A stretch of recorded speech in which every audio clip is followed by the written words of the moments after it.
Hai semuanya, gimana kabar kalian? Semoga selalu dalam keadaan baik. Jadi welcome back teman-teman di Under Grace Channel, dan ini adalah segmen analisa pagi. Seperti biasa di segmen kali ini kita akan mengulas untuk update news dan juga pergerakan dari market, khususnya dari market Bitcoin. Teman-teman, kita akan mulai pembahasannya dulu dari kalender ekonomi ya. Hari ini tanggal 13 Desember.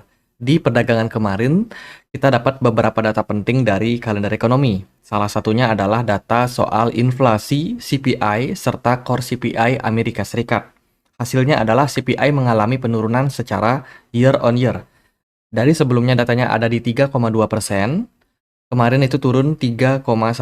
Artinya ada penurunan 0,1% dilihat dari data CPI-nya. Sementara data core-nya, data core ini adalah data yang tidak menghitung harga energi ya. Itu tetap bertahan sebenarnya. Karena kalau kita lihat dari penurunan kemarin, memang CPI itu turun ditopang sama harga energi yang mengalami penurunan. Teman-teman, harga energi ini mencangkup seperti minyak, batu bara, ya pokoknya sumber-sumber daya alam tidak terperbarui ya, yang tidak bisa diperbarui. Dan di perdagangan hari ini masih akan ada data inflasi juga. Kalau yang tadi kan kita lihat data CPI, data dari sudut pandang konsumen. Kalau kita lihat di perdagangan hari ini, kita juga akan dapat data soal PPI. Ini adalah data inflasi juga, teman-teman.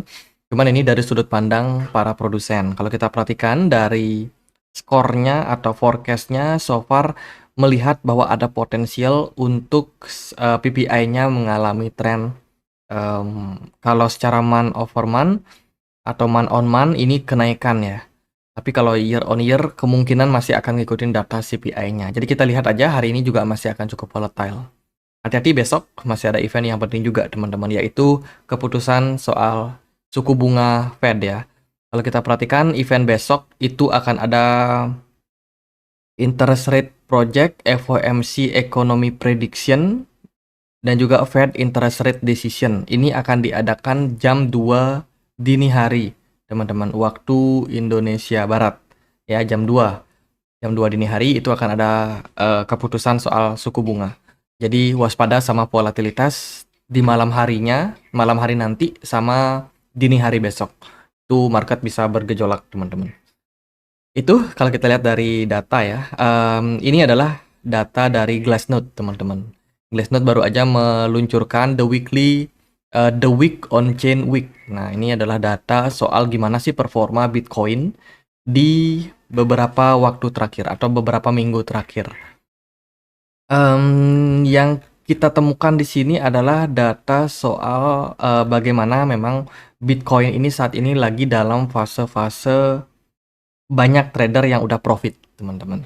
Jadi setelah kenaikan yang telah terjadi pada Bitcoin sejak awal tahun ya, awal tahun 2023 udah mulai bottoming dan juga dapat kenaikan rally waktu itu di 15.000, dan Bitcoin terus mengalami kenaikan, teman-teman, sampai sekarang. Udah 1 tahun penuh sebenarnya Bitcoin naik.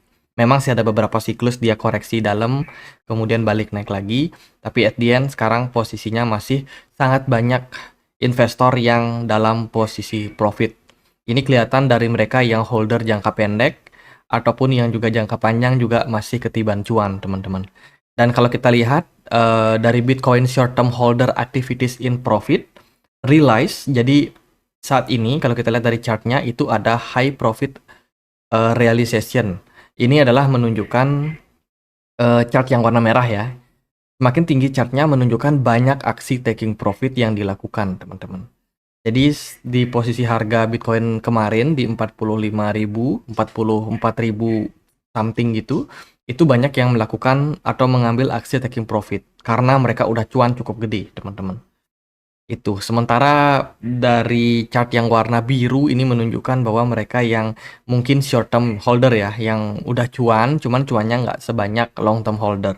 Itu juga ada kegiatan mengambil taking profit, tapi overall daripada kenaikan yang terjadi sebelumnya akhirnya di taking profit oleh mereka-mereka yang udah cuan cukup gede, teman-teman. Jadi udah waktunya taking profit, apalagi udah mau tutup buku, kemudian juga ya akhir tahun jalan-jalan.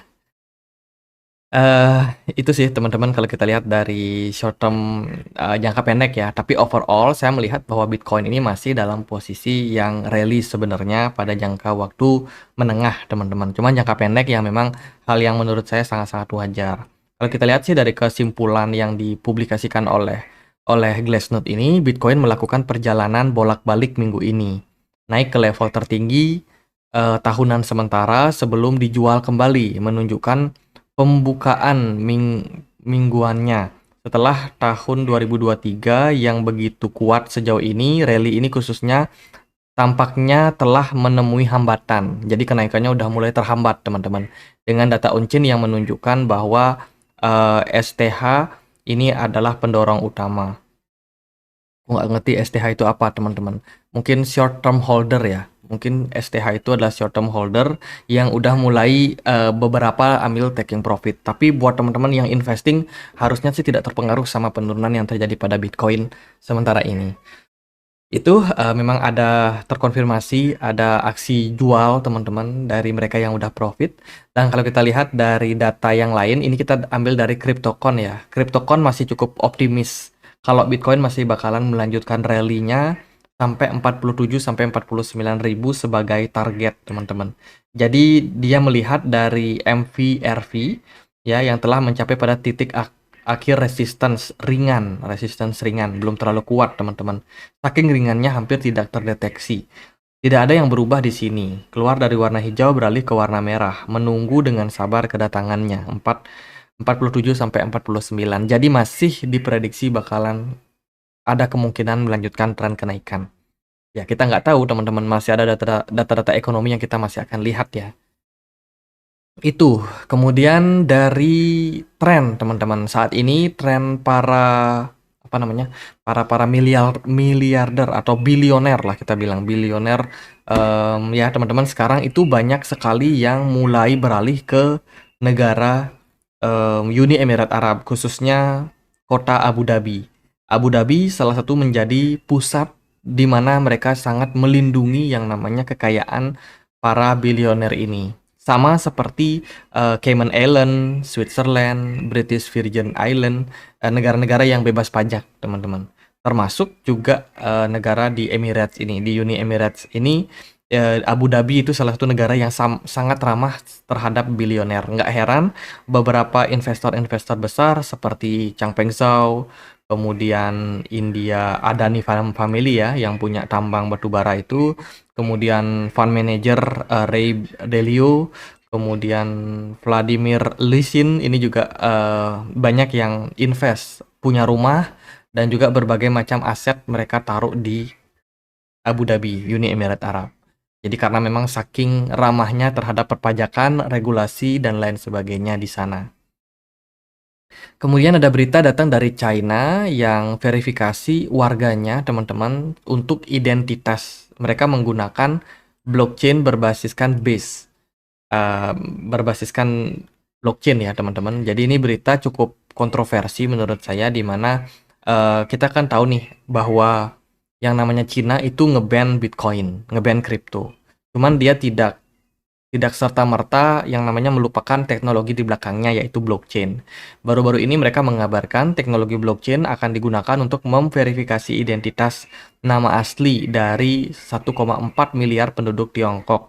Menurut pengumuman dari Jaringan Layanan Berbasis Blockchain (BSN), inisiatif blockchain tingkat nasional Tiongkok adalah sebuah langkah yang kemungkinan besar memicu kekhawatiran di kalangan privasi dan juga data pendukung.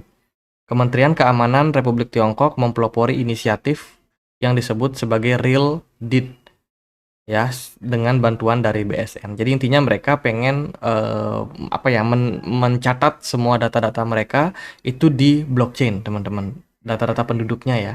Tapi mungkin pilihan blockchainnya adalah bukan blockchain yang terbuka, tapi blockchain yang private sifatnya.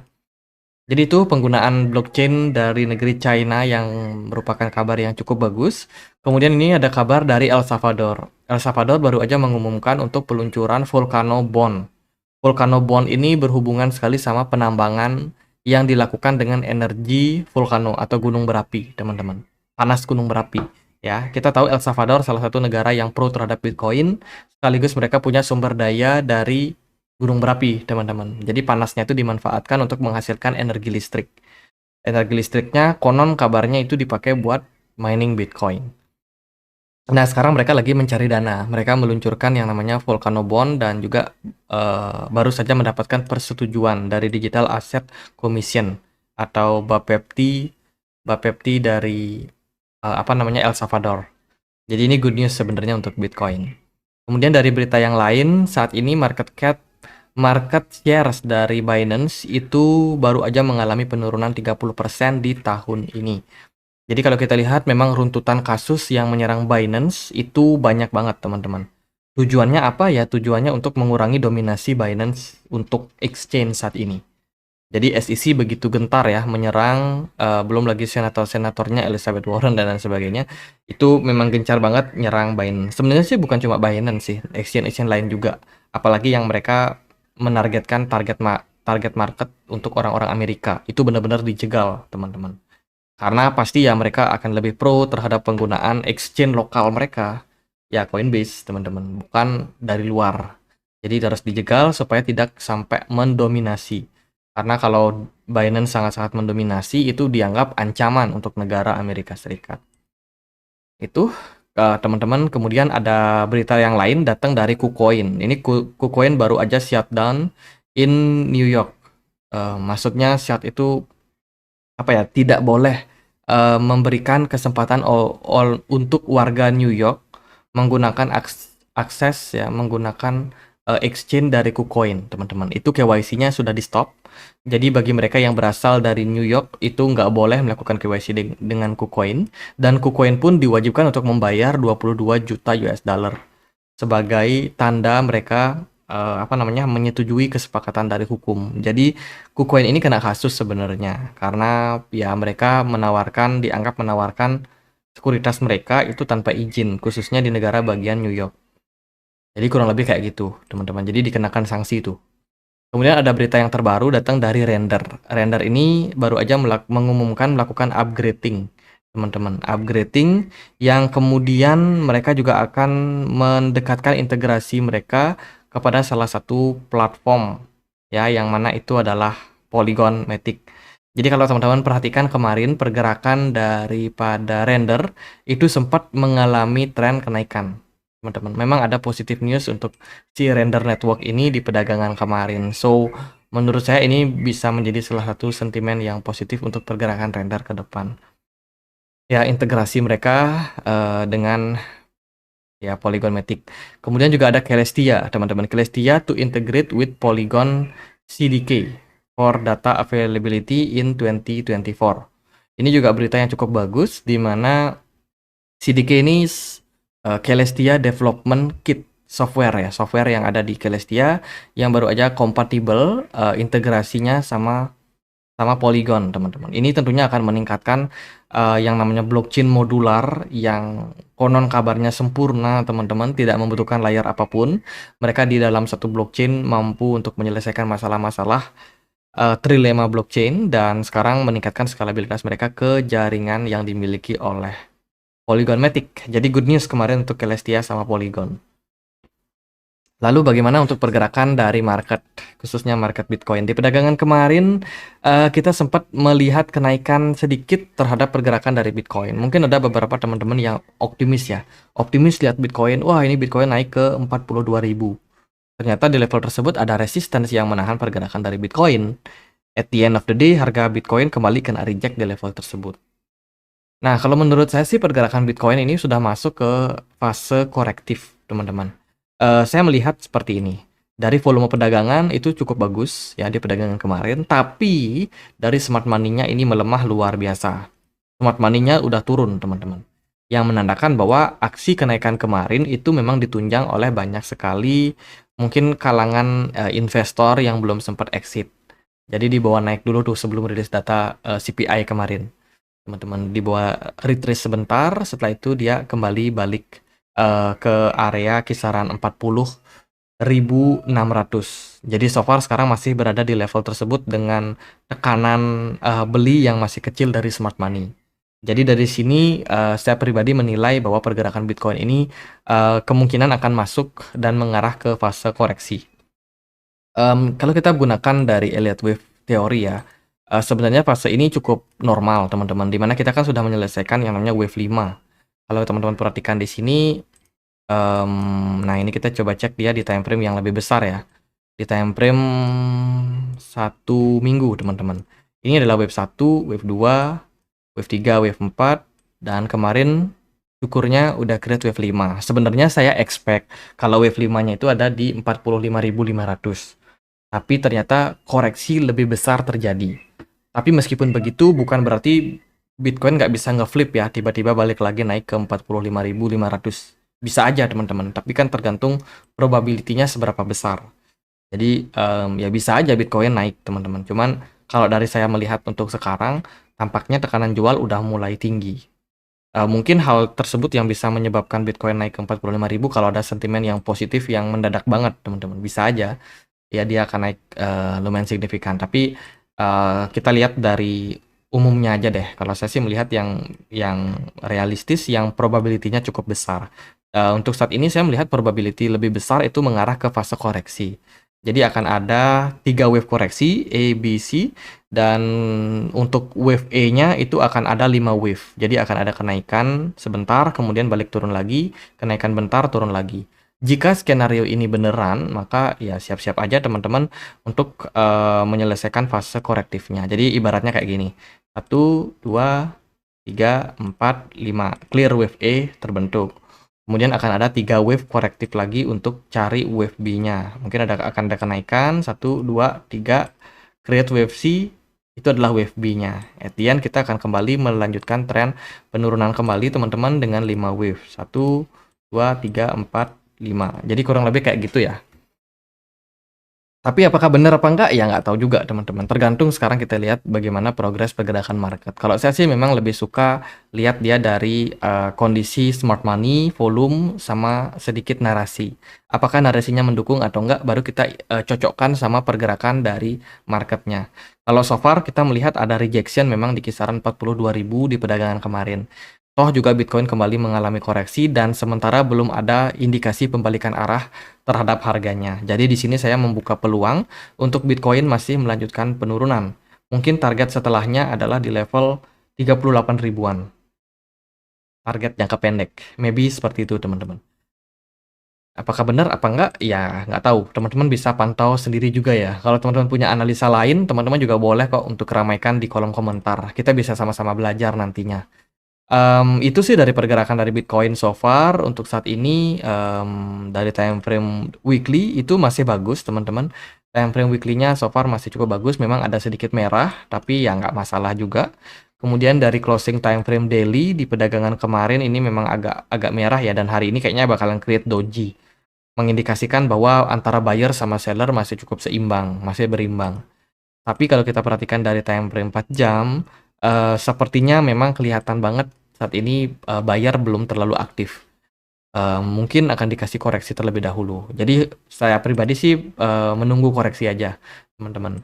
Saya planningkan bakalan ambil barang lagi, let's say kalau dia bisa turun sampai kisaran 49.000, ya saya akan cicil lagi nanti Bitcoin. Tentunya saya tidak all in, teman-teman. Saya akan masuk pelan-pelan. Ya kan, kalau kebetulan dia mantul di level tersebut, naik dikit, ya mungkin saya taking profit lagi.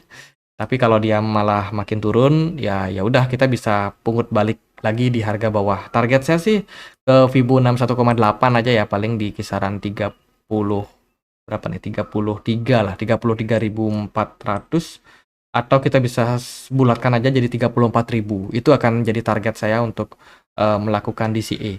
34.000 something lah, teman-teman. Jadi paling gitu buat outlook saya tentang Bitcoin. Gimana menurut kalian? Apakah masuk akal apa enggak? Teman-teman, kita punya komunitas diskusi juga di Telegram ya. Buat teman-teman yang mungkin mau join, yang mau dapat informasi-informasi terbaru tentang dunia kripto, kalian bisa banget untuk join. Oh ya, aku nggak mau ketinggalan nginfoin ke kalian. Jadi bagi pengguna toko kripto yang masih punya pair BitAir sama BUSD, itu please di convert karena bakalan di delisting oleh toko kripto. Termasuk juga yang punya di Binance ya. Itu bisa di-convert menjadi USDT atau USDC, atau mungkin jadikan koin yang lain, ya terserah kalian lah. Intinya dijual, itu BitAir sama BUSD, biar ke depan nggak ada masalah. Ini akan dilakukan di listing tanggal 15 Desember jam 10 pagi. Jadi biar nggak ada kendala dan juga masalah. Itu sih paling buat teman-teman yang mau dapat informasi-informasi seperti itu, kalian bisa langsung cek link yang ada di kolom deskripsi video ini. Gitu aja, semoga bisa bermanfaat. Akhir kata saya Andri, makasih.